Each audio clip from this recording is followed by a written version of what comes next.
PMDS అంటే pre monsoon dry sowing. So ప్రధాన పంట వేయడానికంటే ముందు పిఎండిఎస్ వేయడము అతి ముఖ్యమైన అంశము. సాయిల్ మైక్రో బయాలజీ అనేది అంటే మైక్రో ఆర్గానిజమ్స్ విపరీతంగా డెవలప్ అవుతాయి.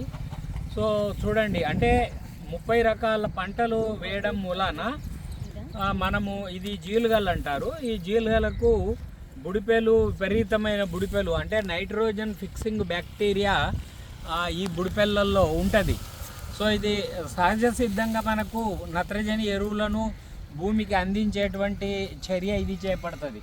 అంతేకాకుండా 30 రకాలు వేసాము.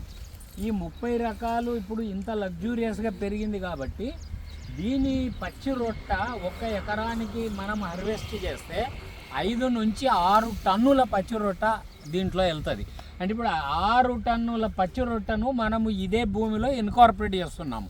ఇన్కార్పొరేట్ చేసినప్పుడు ఈ కుళ్ళే సమయంలో, ఈ పచ్చి రొట్ట కుళ్ళే సమయంలో మైక్రో ఆర్గానిజమ్స్ సేంద్రియ ఆమ్లాలను ఉత్పత్తి చేసి, సో ప్రధాన పంటకు కావలసినటువంటి పోషకాలను అన్నీ కూడా ఆ మైక్రో ఆర్గానిజమ్స్ అందించేటట్టుగా ఈ పచ్చి రొట్టెను మనము ఇన్కార్పొరేట్ చేస్తాము. ఇది ప్రతి రైతు చేసినప్పుడు ఎలాంటి రసాయన ఎరువులు వేయాల్సినటువంటి అవసరం ఉండదు. అన్ని రకాలు అంటే ఫాస్ఫరస్ ఫిక్సింగ్ బ్యాక్టీరియా ఉంది, ఎందుకంటే ఆయిల్ సీడ్స్ కూడా వేసాము, ధనియాలు వేసాము, ఆవాలు వేసాము, నువ్వులు వేసాము, వేరుశనగ వేసాము, పప్పు ధాన్యాలు అన్ని రకాల పప్పు ధాన్యాలు వేసాము, అన్ని రకాల పచ్చి రొట్టెలు వేసాము, అదేవిధంగా జొన్న, సజ్జ, మిల్లెట్స్ వేసాము. అంటే మోనోక్రాప్స్ ఉన్నాయి, డైకాట్స్ ఉన్నాయి. సో అన్ని రకాలు అంటే 6 రకాల జాతులకు చెందినటువంటి 30 రకాల విత్తనాలను మనం వేసాం కాబట్టి సో మనకి ఎలాంటి రసాయన ఎరువులు అవసరం లేకుండా సహజ సిద్ధంగానే ప్రధాన పంటకు కావలసినటువంటి పోషకాలన్నీ కూడా మనకి పిఎండిఎస్ తర్వాత బీజామృతంతో విత్తన శుద్ధి చేసి ఘనద్రవ వేస్తాం కాబట్టి సో మనకు మంచి దిగుబడులు ప్రధాన పంటలో చూస్తాము. అదేవిధంగా చీడపీడలను తట్టుకునే రోగ నిరోధక శక్తి కూడా మనకు మున్ముందు వస్తుంది కాబట్టి సో పీపీ కెమికల్స్ కొట్టాల్సిన అవసరం లేదు. జస్ట్ నీమాస్త్రం కానీ, దశపర్ణి కానీ, బ్రహ్మాస్త్రం కానీ ఇవి మనకు అందుబాటులో ఉండేటువంటివి. తెగుళ్ళు వస్తే పుల్లటి మజ్జిగ కానీ, పేడ మూత్రం ఇంగో ద్రావణం కానీ మనము స్ప్రే చేసినట్టుంటే అంటే రైతుకు ఎంతో ఖర్చు కలిసి వస్తుంది. మిరపకైతే దాదాపుగా 50,000 1 ఎకరాకు మిగులుతుంది. 1 ఎకరాకు అంటే కెమికల్ వ్యవసాయంలో చేసే రైతుతో ప్రకృతి వ్యవసాయ రైతు కంపేర్ చేస్తే మనకు 20,000 రూపాయల ఖర్చు అయితే వాళ్ళకు 70,000 రూపాయల ఖర్చు అవుతుంది. అంటే నికరంగా రైతుకు 50,000 మిగులుతుంది. సో అది పెద్ద ఆదాయం అన్నమాట. పెట్టుబడులు అనేది గణనీయంగా తగ్గుతుంది.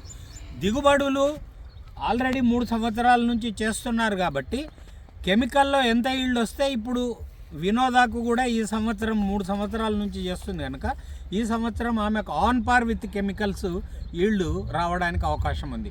కాబట్టి ఈ పద్ధతి చాలా మంచిది. భూమిని కాపాడుకోవాలి. భావి తరాలకు అంటే భవిష్యత్తు తరాలకు మనం ఆరోగ్యకరమైనటువంటి భూమిని అందించాల్సినటువంటి బాధ్యత మన మీద ఉంది. ఆరోగ్యకరమైన తిండి, ఆరోగ్యకరమైన వాతావరణము, ఆరోగ్యకరమైనటువంటి భూమి. అందుకనే పెద్దలు శాస్త్రవేత్తలు ఏం చెప్తారంటే మన ఆరోగ్యం ఎక్కడ దాక్కుందా బాబు అంటే మట్టిలో దాక్కుంది అని చెప్పాలి.